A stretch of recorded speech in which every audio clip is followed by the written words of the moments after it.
Halo semuanya, senang sekali saya Mariska Polii bisa bersama lagi dengan kalian semuanya di video kali ini. Dan yang akan chit-chat dengan Mariska saat ini sudah siap di ujung di sana di Minahasa, di Kabupaten Minahasa, Bapak Erwin Sumampo. Bapak Erwin adalah anggota Bawaslu Kabupaten Minahasa. Selamat pagi Pak Erwin. Baik, selamat pagi. Ini audio bagus Pak atau agak audio bagus ya? Baik. Oke. Ini ada apa ini? Ini berapa? Ada kasus atau atau semua berjalan lancar atau ada laporan-laporan atau bagaimana? Puji Tuhan sampai ini? saat sekarang ini kerja-kerja kita khususnya yang ada di Badan Pengawas Pemilihan Umum Kabupaten Minahasa boleh berjalan dengan bagus. Memang sih ada beberapa paling menonjol sih terkait dengan ada pelanggaran administrasi yang kita tangani yang cukup ya, banyak seperti juga. apa aja bisa lebih terkait kami kan harus mengawasi memastikan pendataan data pemilih karena menjamin setiap hak warga negara yang punya hak pilih itu terdaftar dalam daftar pemilih. Maka kami merekomendasikan dan memproses terkait dengan adanya dugaan nih, karena belum pelanggaran kan, baru dugaan pelanggaran administrasi yang dilakukan oleh penyelenggara jajaran KPU yang misalnya tidak mengakomodir pemilih atau masyarakat untuk masuk dalam daftar pemilih. Sehingga kami rekomendasikan. Yang di Minahasa itu kurang lebih ada 94 rekomendasi yang kami terbitkan, rekomendasikan ke KPU Minahasa untuk ditindaklanjuti. Dan untuk pelanggaran-pelanggaran yang lain, waktu lalu kami sudah memproses dugaan pelanggaran pidana terkait dengan penggunaan kewenangan atau menguntungkan salah satu pasangan calon oleh birokrat, yang dilakukan oleh subjeknya oleh birokrat, tapi memang prosesnya terhenti sehingga kami hanya merekomendasikan pelanggaran ini ke Komisi ASN. Ke Komisi ASN itu sudah 4 ASN yang kami rekomendasikan. Dan untuk pidana memang sampai saat sekarang ini belum ada yang kami temukan atau dilaporkan ke kami. Memang sih ada informasi-informasi awal terkait dengan adanya dugaan-dugaan pelanggaran. Tapi ketika kami mengecek, menginvestigasi, memang tidak terbukti atau tidak ada unsur pelanggarannya. Sehingga itu harus memenuhi 2 unsur sama ya? Iya. Ya, seperti apa? Unsurnya memang harus terpenuhi syarat material formilnya. Artinya kan siapa yang melakukan, tempat kejadiannya di mana, lokus deliktinya serta tempusnya. Waktunya itu kan tidak melebihi sesuai Undang-Undang 10 tahun 2016. Tidak harus tidak melebihi 7 hari sejak kejadian. Okay. Baru materialnya siapa yang dilaporkan, kejadian apa yang dilakukan, pasal yang disebutkan apa. Nah, ini kan ketika kami melakukan investigasi, memang banyak sekali informasi yang masuk lewat pengawasan kami di media sosial, lewat ada penyampaian di media massa, baik di online, media-media online ataupun surat kabar. Tapi ketika kami melakukan pengecekan atau investigasi ya, belum memenuhi unsur lah untuk ditetapkan menjadi temuan, menjadi dugaan pelanggaran. Seperti itu yang terjadi. Oke.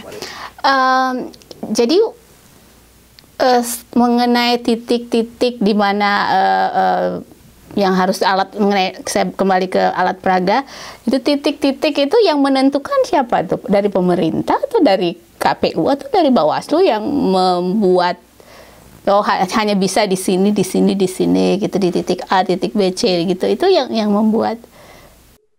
Baik, yang terkait dengan alat peraga kampanye memang merujuk ke peraturan Komisi Pemilihan Umum. Karena kawan-kawan kami itu yang Komisi Pemilihan Umum itu, rekan kerja kami itu juga yang adalah pelaksana teknis dari keseluruhan tahapan ini. Dan yang untuk penetapan zona kampanye atau tempat-tempat titik-titik dipasangi alat peraga kampanye itu memang diatur lewat surat keputusan dari Komisi Pemilihan Umum. Sehingga tempat pemasangan alat peraga kampanye itu yang ditentukan adalah teman-teman Komisi Pemilihan Umum. Dan untuk saat sekarang ini, yang diatur hanya tempat-tempat yang dilarang untuk dipasangi alat peraga kampanye. Jadi yang bagaimana itu? Apakah di perempatan jalan atau yang dilarang memang adalah tempat-tempat misalnya tempat ibadah, tempat fasilitas pemerintah, nah, itu dilarang. Tapi untuk titik-titik kampanye itu beda memang. Waktu pemilihan legislatif waktu lalu, teman-teman jajaran yang ada di bawah, dalam hal ini jajaran KPU, mereka membuat surat keputusan, misalnya di salah satu desa itu atau salah satu kelurahan, ada teman-teman PPS menentukan di mana titiknya, itu di SK-kan, gitu. Jadi memang pada dasarnya yang membuat itu adalah teman-teman Komisi Pemilihan Umum, bukan pemerintah daerah. Pemerintah daerah itu hanya memfasilitasi, misalnya dengan penggunaan billboard kan, ada kan yang milik pemerintah daerah. Nah, tapi pemerintah daerah ini harus parsial, harus melakukan tindakan yang sama kepada semua pasangan calon, bukan cuma hanya pada calon A misalnya. Jadi harus sama lah. Oh sampai jadi sama mungkin alat peraga semua harus sama, tayangan di TV juga harus sama semua gitu ya. Kalau si A calon A 3 kali misalkan ya, itu B, C, D dan itu juga harus sama 3 kali. Durasinya juga mesti harus sama. Besar ini ukurannya juga harus sama atau bisa? Ukurannya itu diatur. Kalau terkait dengan baliho dan spanduk dan itu diatur. Begitu juga dengan durasi penayangan iklan. Penayangan iklan itu di media massa, di koran ataupun di media elektronik, televisi dan radio itu juga diatur durasinya. Nah, yang mengatur itu Komisi Pemilihan Umum. Nanti kami hanya mengawasi, memastikan apakah itu benar-benar ya, benar-benar kontennya. Jadi kan iklan itu kontennya, desainnya dilaporkan ke tim kampanye, melaporkan ke KPU. Nanti dibuatkan surat keputusan, oh ini desain dari pasangan A, iklannya. Akan ditetapkan dalam suatu surat keputusan dan ditayangkan di televisi, media elektronik ataupun di radio atau di iklan media massa, koran dalam hal ini. Atau di online juga, media online. Nah, tapi terkait dengan iklan ini, nanti dia 15 hari sebelum masa tenang. Terkait iklan ya. Gitu. Jadi sekarang belum bisa. Nanti ini tinggal beberapa hari lagi baru bisa. Nah, 18 hari berarti ada hari minggu depan hari Selasa bisa ada penayangan iklan. Nah, itu bisa dimanfaatkan oleh kandidat-kandidat untuk beriklan ya setelah 15 hari sebelum. Oke. Sebelum masa tenang. Masa tenang. Oke. Kalau misalkan dengan Bawaslu soal tayangan ini, tayangan untuk televisi juga bekerja sama dengan KPID atau itu bagaimana bentuk kerjasama? Ada Bawaslu Republik Indonesia. Ada kerjasamanya, ada MOU-nya dengan KPI, KPID, dengan teman-teman PWI, Persatuan Wartawan Indonesia, teman-teman Aliansi Jurnalis Indonesia. Kita ada yang namanya, tapi ini memang di tingkatan Bawaslu Republik Indonesia, yang stakeholder terkait dengan iklan dan terkait dengan pemberitaan ini kita ada kerjasamanya, ada MOU-nya dengan stakeholder tersebut. Jadi silakan Mbak Ellen.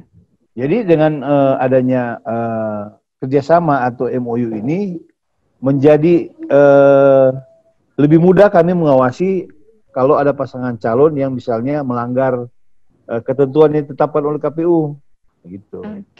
Nah, bisa saja kan ada wartawan yang melanggar kode etiknya karena pemberitaannya sudah berat sebelah.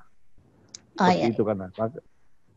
Nanti kita juga akan bisa menindaklanjuti kalau memang ada laporan masyarakat atau ada temuan kita. Kalau ada media yang terlalu tidak proporsional pemberitaannya, bisa saja kita menindaklanjuti dan melaporkan ke Dewan Pers misalnya, ke Dewan Kode Etik Wartawan, seperti itu yang karena ada MOU-nya kita dengan teman-teman lembaga-lembaga tersebut. Nah, sekarang tentang, itu kan tadi soal kandidat, aturan tentang kandidat. Sekarang ke supporter, relawan. Kalau ada yang pasang-pasang spanduk, itu juga diatur nggak dalam, ada aturannya nggak? Kalau jangan sampai juga relawan tidak tahu main pasang sana-sini gitu. Itu mereka sebagai ya supporter lah, relawan atau apalah bahasanya. Ya, memang ini agak...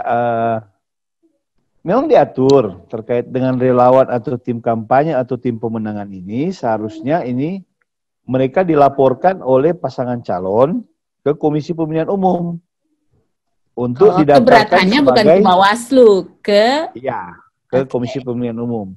Mereka didaftarkan masuk dalam tim kampanye yang tidak terdaftar di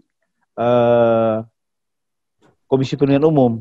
Artinya begini, kalau ada tadi kan supporter yang memasang alat peraga kampanye, terus ada orang yang merusak atau mencabut.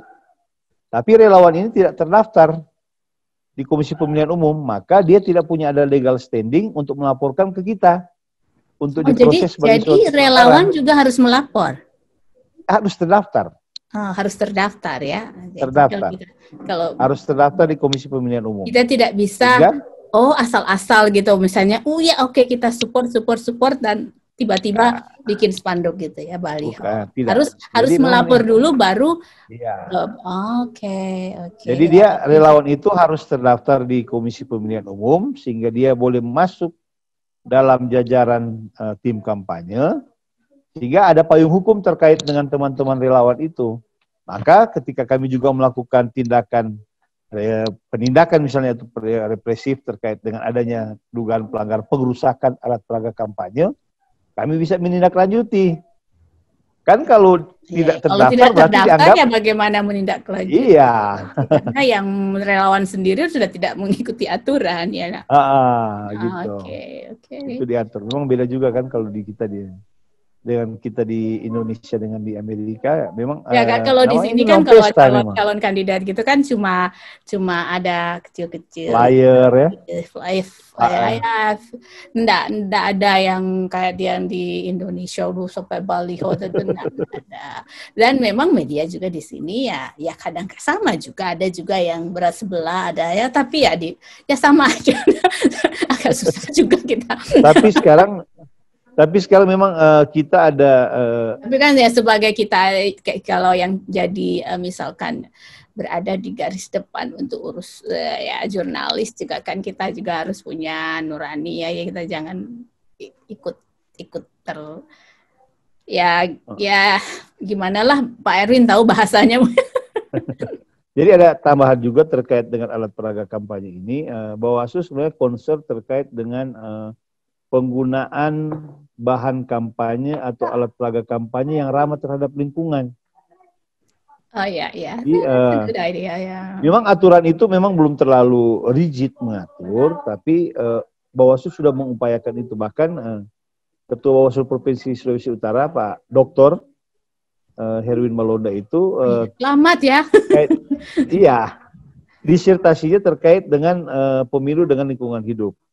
Karena kan memang pemasangan alat peraga kampanye ini terus terang banyak tadi karena dia hantam promo tidak terdaftar di KPU, akhirnya kan tidak sesuai dengan peruntukan pemasangannya. Misalnya alat peraga itu terpasang di pohon rindang atau pohon peneduh, atau alat peraga kampanye itu adalah alat peraga yang tidak dapat didaur ulang, recycle bin-nya kan. Kan ini kalau baliho itu kan bahannya plastik. Berapa ribu tahun nanti dia terurai lagi. Belum lagi penggunaan kayu untuk jadi bingkainya itu. Berapa ribu kubik, jutaan kubik digunakan hanya untuk pemasangan alat peraga kampanye. Sehingga memang kami khususnya Bawaslu Provinsi Sulawesi Utara lewat Ketua Pak Dr. Herlin Maulada lebih menekankan kalau bisa itu memintakan ke pasangan calon kalau penggunaan bahan kampanye dan alat peraga kampanye itu yang lebih ramah lingkungan. Dan pemasangannya itu sesuai dengan protap atau sesuai yang ramah lingkungan secara estetika juga. Karena kan kebanyakan kalau pasang baliho sekarang lebih ke hantam promo karena tidak terdaftar. Suka-suka dia taruh. Yang penting ada lahannya, ada kosongnya, agak tinggi mungkin. Langsung pasang. Yang lebih diutamakan spot kepada masyarakat untuk melihat kan, tapi apakah dia ramah terhadap lingkungan atau bahannya ramah terhadap lingkungan atau apakah dia tidak merusak lingkungan dan nilai estetika kan tidak menjadi concern daripada peserta pemilihan. Yang seharusnya memang pasangan calon concern, tapi yang tidak concern kan ini relawan-relawan ini, tim kampanye, tim pemenangan. Atau mungkin ada enggak kira-kira unsur memang sengaja memang biar bisa ada, misalkan ada komplain ya, sengaja tidak dikasih tahu ke relawan supaya biar nanti kalau ada komplain bisa jadi sorry kita nggak ada urusan karena gini jadi ada alibi untuk bilang, karena sebenarnya ya mereka tidak memberikan informasi yang baik, mereka tahu tapi tidak dikasih tahu kepada relawan-relawan. Karena kan tidak mungkin tim kampanye tidak tahu kan, pasti sebelumnya kan sudah dikasih tahu dari KPU begini, Bawaslu-nya begini, ini maunya begini, gini kan seharusnya kan sudah dikasih tahu lebih dulu. Iya, setiap kali tahapan pasti KPU melibatkan, melibatkan tim pasangan calon, melibatkan kami, stakeholder yang ada, misalnya terkait dengan pemasangan alat peraga kampanye. Itu semua kan dari kesepakatan tim pasangan calon di mana-mana lokasi yang tidak bisa selain yang tadi saya sebutkan terkait dengan fasilitas pemerintah, tempat ibadah, tempat pendidikan, ada juga diatur kesepakatan bersama antara tim pasangan calon dengan KPU.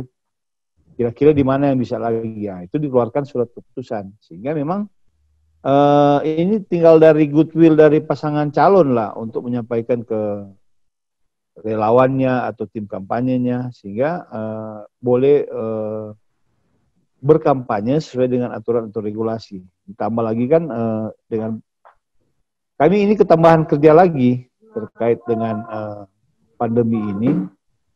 Kami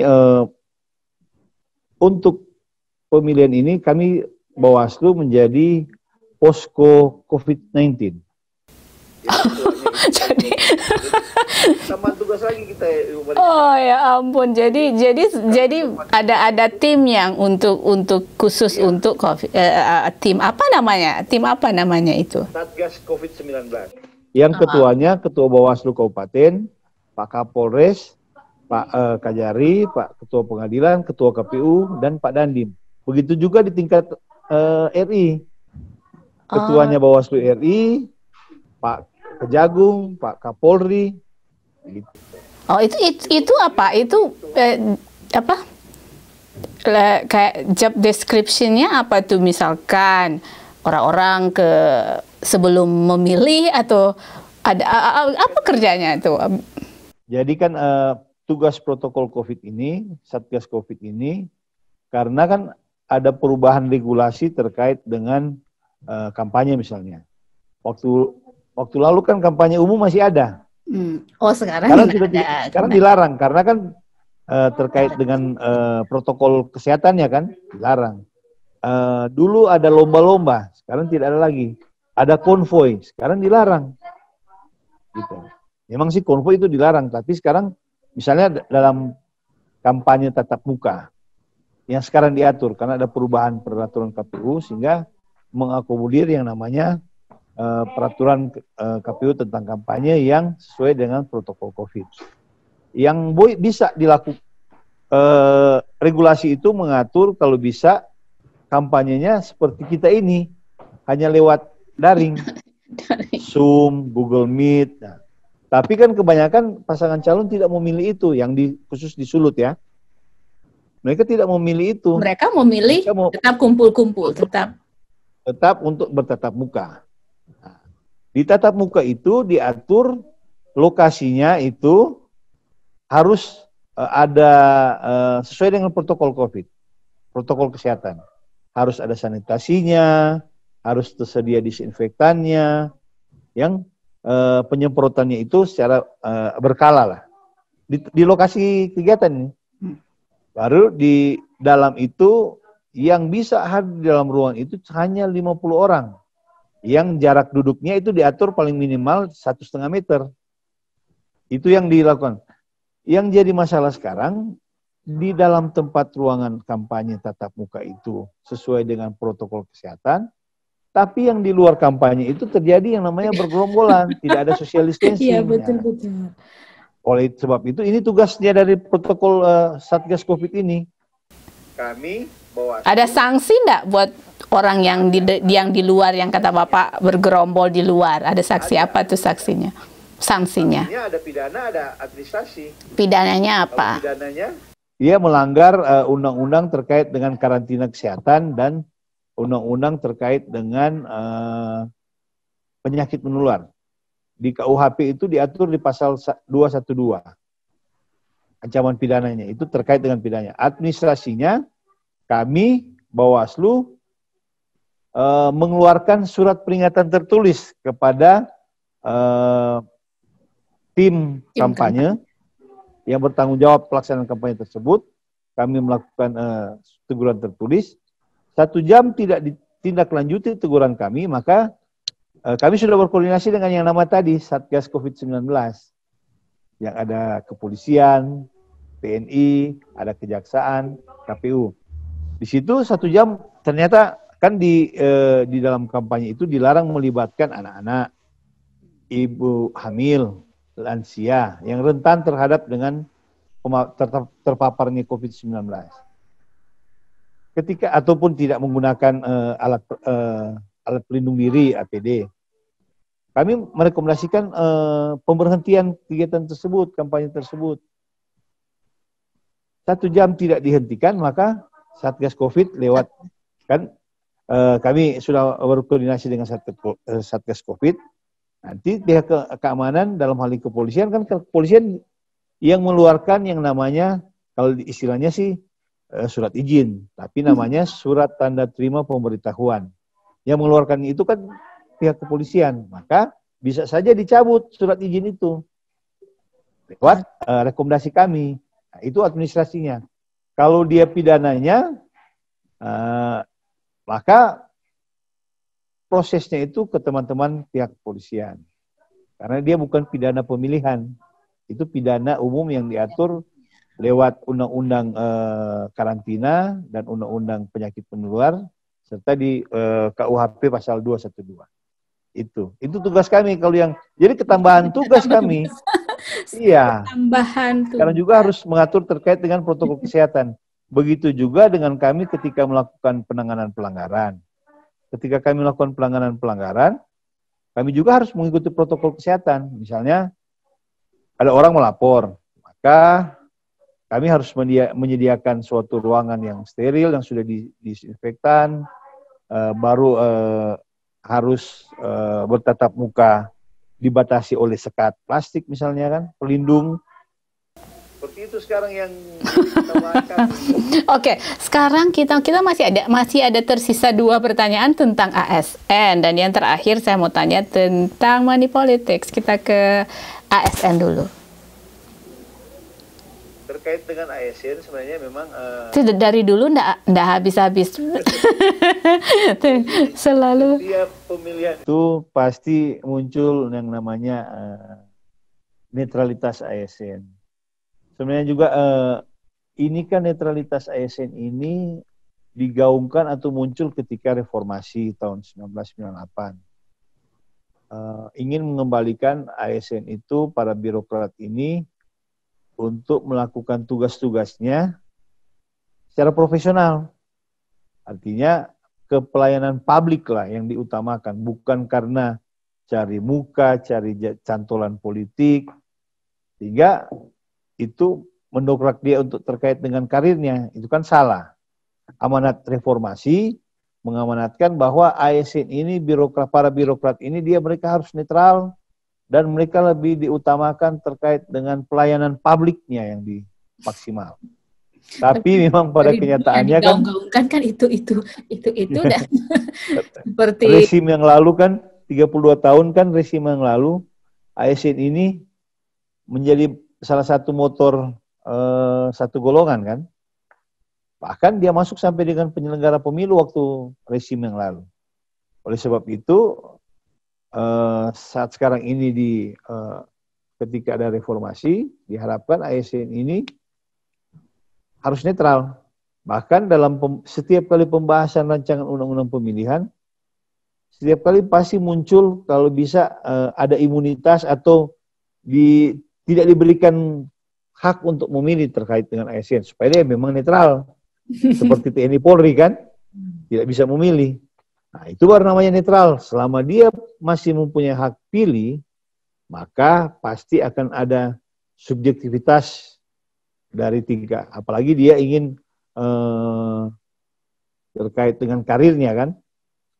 Kami juga di Minahasa sebenarnya sudah pada pileg lalu, pada pilkada yang lalu, Pilkada 2017 sebenarnya kami juga ada 2 putusan di pengadilan yang ingkrah terkait dengan netralitas pejabat ASN atau hukum tua atau lurah.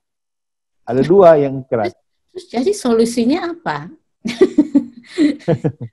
Memang solusinya mau bikin bagaimana? Dicari formula itu. Sekarang sih itu.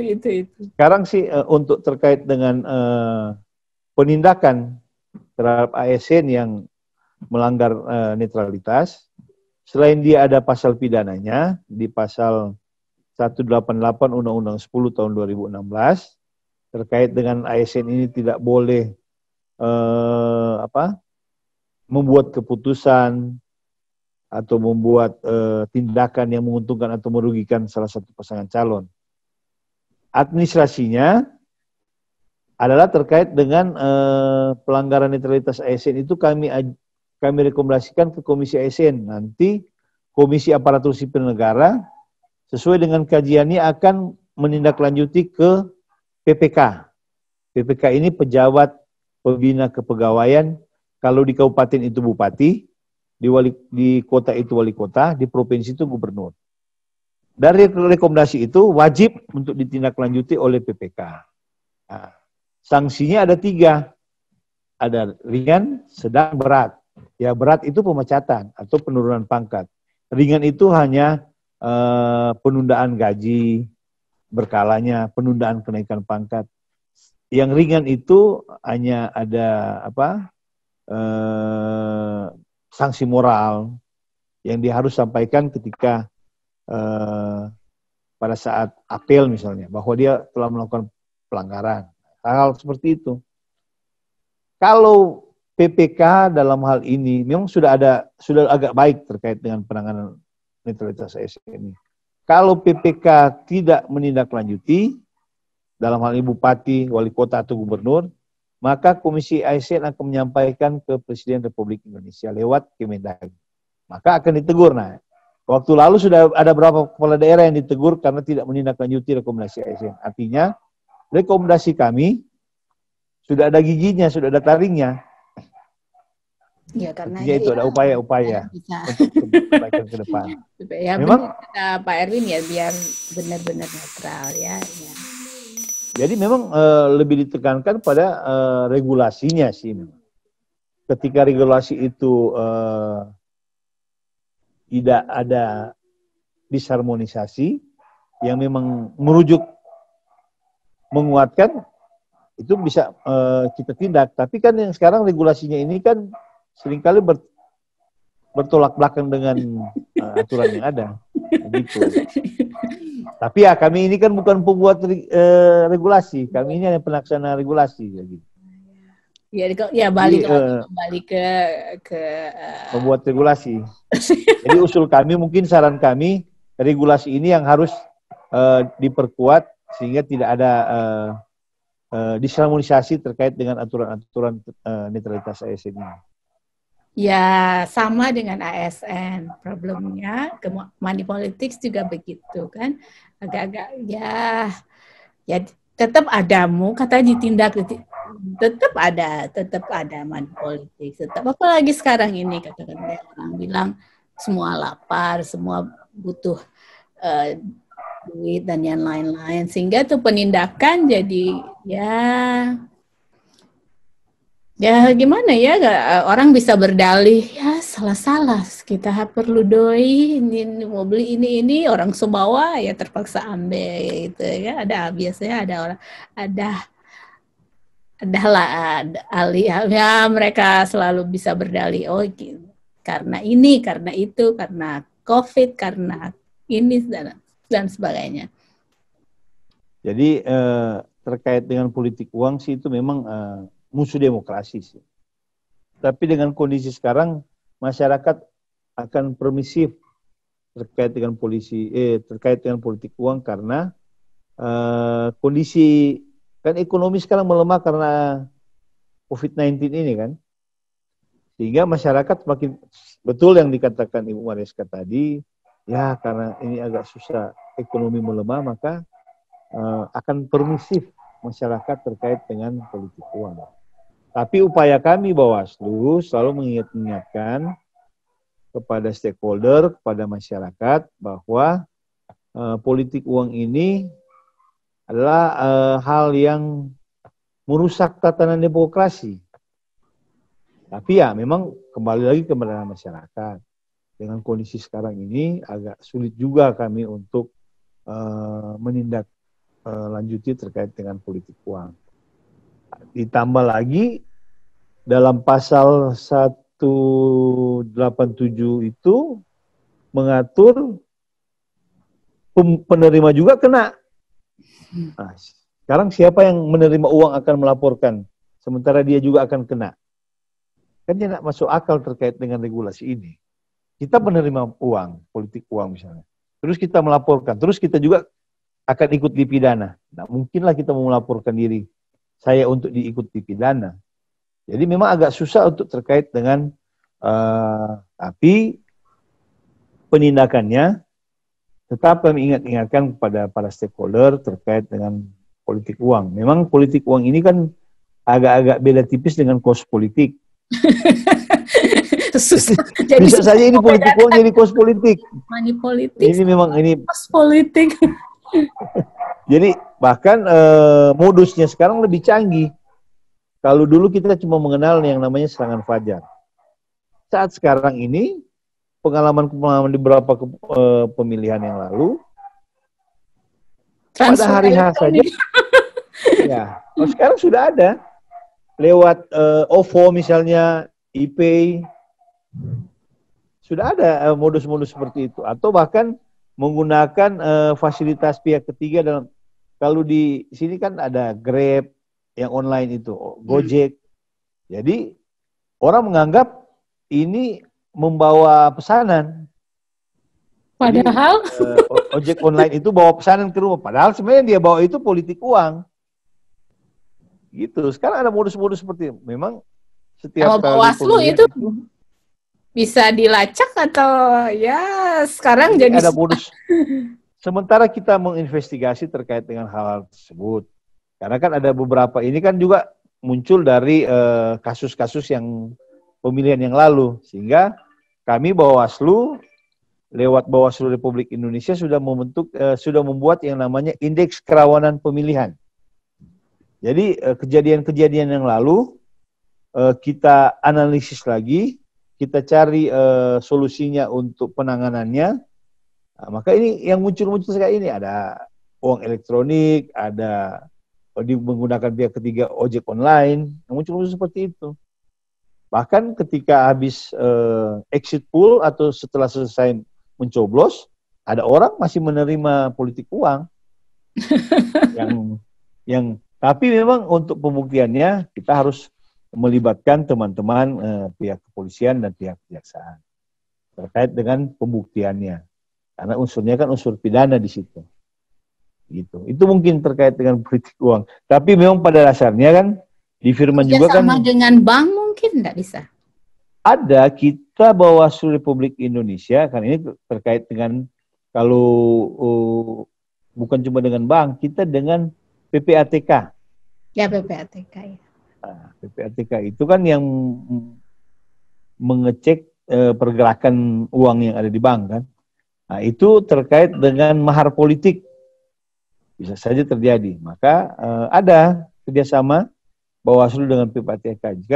Jadi kan bisa saja ada pasangan calon, tiba-tiba rekeningnya keluar sekian M. Kemana ini?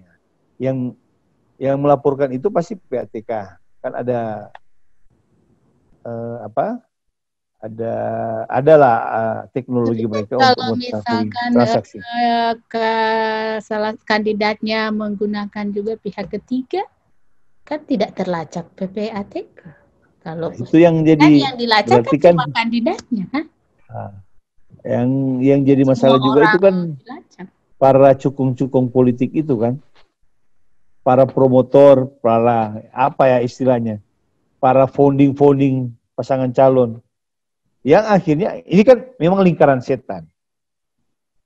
Ketika ada para cukung politik ini membiayai pasangan calon, pasti ketika calon ini jadi, dia harus mengembalikan kan? Caranya mengembalikan seperti apa? Ya, terkait dengan pekerjaan atau proyek misalnya. Yang akhirnya di underspec. Akhirnya tidak sesuai dengan regulasi yang ada proyeknya. Kan di situ akan terjadi yang namanya KKN kan di situ. Jadi memang ini politik uang ini akan merusak tatanan demokrasi sekaligus tatanan pemerintahan.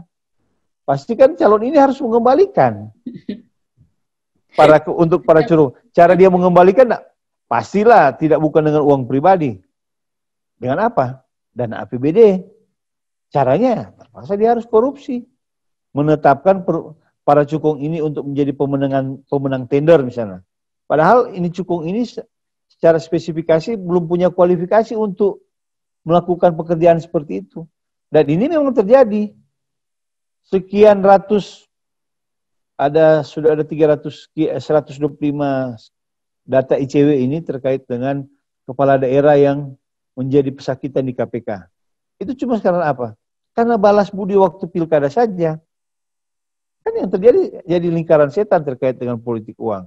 Ada penyedia yang menyediakan kepada pasangan calon, ketika dia jadi, dia harus mengembalikan kepada para cukung-cukung ini, pada yang membiayai dia waktu pencalonan. Nah, ini kan akhirnya terus seperti itu, seperti itu. Ini tugas. Berarti juga bukan hanya tugas Bawaslu, tugas pembuat regulasi, tugas kita semua lah untuk sama-sama ya, untuk ya, karena kan kalau paling paripurna ini tugas masyarakat juga dengan menolak politik uang. Kalau regulasi bagus kan, regulasi sudah bagus, sudah ada, tapi masyarakat tetap permisif, maka ya susah juga untuk penindakannya. Biarpun Bawaslu berdarah-darah, himbauan ya. Untuk pemilihan gubernur dan wakil gubernur ini, Bawaslu Minahasa dan Bawaslu Provinsi Sulawesi Utara dan Bawaslu Minahasa mengingatkan para wajib pilih untuk jaga kesehatan, tetap mengikuti protokol kesehatan, karena bagaimana kita akan memilih kalau tidak sehat kan? Sudah terpapar, maka akan bermasalah. Sekaligus juga mengingatkan untuk tolak politik uang, hoaks, dan politik identitas.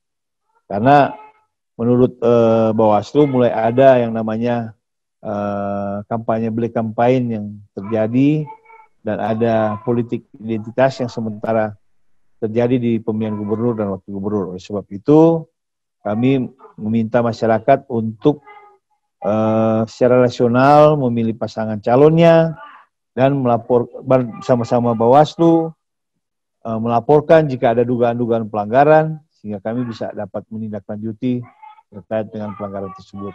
Mungkin ini dari kami. Terima kasih Bu Mariska. Oke, senang sekali bisa chit-chat ya. Jadi terima kasih atas waktunya. Nanti habis ini mau kemana ini? ada tugas apa? Masih kecamatan. Oke. Oke, selamat bertugas kalau begitu. Terima kasih Pak Erwin. Ya, salam buat keluarga dan yang teman-teman di sana. Ya, ya, thank you. Oke. Orang-orang di US. Oke.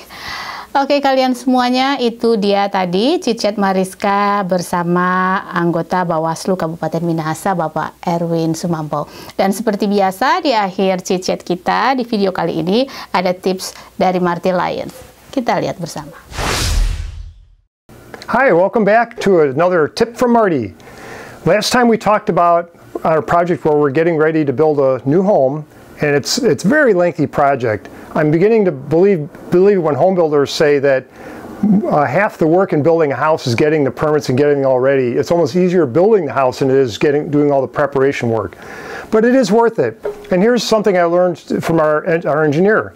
We're focused on building a traditional, or a contemporary style home that looks very normal from all outward appearances, but what we're doing is an unusual insulation process on there. Typically people try and insulate around the home and insulate and keep the cold dirt away from the foundation and insulate that. We're actually doing the opposite. We're running the insulation down the foundation walls till it goes under the ground, and then we're actually turning the insulation so it runs out at an angle. So if you're looking at it from the side, it's almost like the shape of an umbrella. So it goes down till it gets underground about this far, about 2 feet, and then it extends out forward, and then the last bit turns down. So it literally creates what you would think of as an umbrella that's buried in the ground. And here's the cool part about that. The heat, when our house starts getting warm in the summer, we encourage it to get as warm as possible because all that concrete on our lower level soaks up the heat. And where does it go? It gets absorbed into the earth that's around there. The umbrella portion is to keep the earth around the home dry. As it turns out, dry earth holds a lot of heat. So our plan is to store as much heat in the summertime as we can in this, we're going to call it a solar battery, or it's a battery for heat. Try and store as much as we can in there so that we can get the benefit of having that heat coming back into our house in the winter and reducing our heat bill. Our goal would be to have no heat bill. That would be wonderful.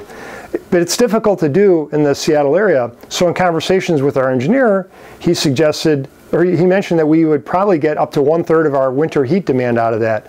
And for me, I'd like to figure out how to do more. So I thought, why don't we use a solar collector, which is basically, if you think of a big piece of glass and then a very dark, flat black wall behind it. So the spare space is pretty narrow. But what you do is you have cool air coming in, and it gets heated because it gets really hot in this box. And the air that exits that's forced to go around and it gets really, really hot. The air that goes out goes through these underground tubes around through our battery. So basically what we're doing is it's almost like a battery charger, if you will. Instead of just waiting for the heat in the home to soak up and store in this heat battery, we're actually kind of supercharging it by having these solar collectors, and we'll probably have 4 of them, these solar collectors that will be pumping heat in there all summer long. And if we have a sunny day in the winter, it'll get hot and it'll still pump heat in there. So we're looking at doing that. I put it in the design, sent it to our engineer. I'm kind of waiting to hear his feedback on there. And the takeaway there is when you get a little bit creative, you can really accomplish a lot. Our goal is really to try and figure out realistically, can we cut our heat bill down to 0 so we have a home that's comfortable in the winter and there's no thermostat or furnace to turn on. You just don't have to do it. It's nice and warm inside when you're looking outside, and it's nice and cold outside.